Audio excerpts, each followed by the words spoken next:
کہ اللہ جسے چاہتا ہے گمراہ کرتا ہے اور جو اس کی طرف رجوع ہوتا ہے اس کو اپنی طرف کا رستہ دکھاتا ہے، یعنی ان کو جو ایمان لاتے اور جن کے دل اللہ کی یاد سے آرام پاتے ہیں ان کو۔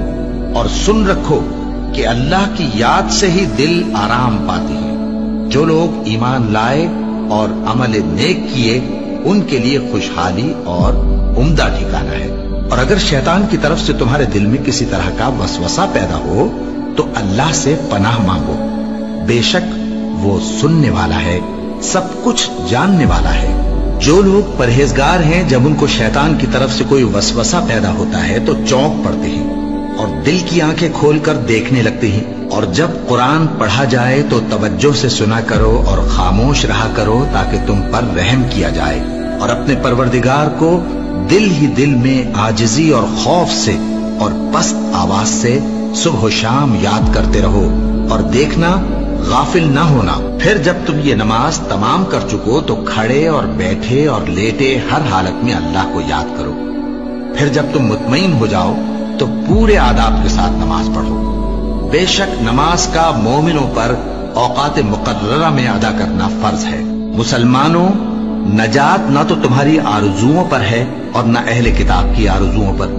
جو شخص برائی کرے گا اسے اسی طرح کا بدلہ دیا جائے گا، اور وہ اللہ کے سوا نہ کسی کو حمایتی پائے گا اور نہ مددگار۔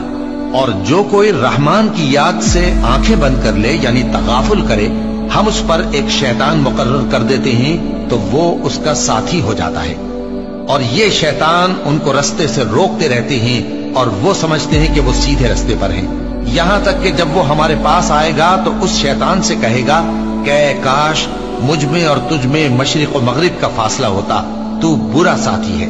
اے اہل ایمان، اللہ کا بہت بہت ذکر کیا کرو اور صبح و شام اس کی پاکی بیان کرتے رہو، وہی تو ہے جو تم پر رحمت بھیجتا ہے اور اس کے فرشتے بھی، تاکہ تم کو اندھیروں سے نکال کر روشنی کی طرف لے جائے۔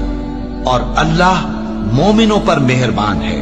اور صبح و شام اپنے پروردگار کا نام لیتے رہو اور رات کو بڑی دیر تک اس کے آگے سجدے کرو اور اس کی پاکی بیان کرتے رہو۔ اے نبی، یہ کتاب جو تمہاری طرف وحی کی گئی ہے اس کو پڑھا کرو اور نماز کے پابند رہو۔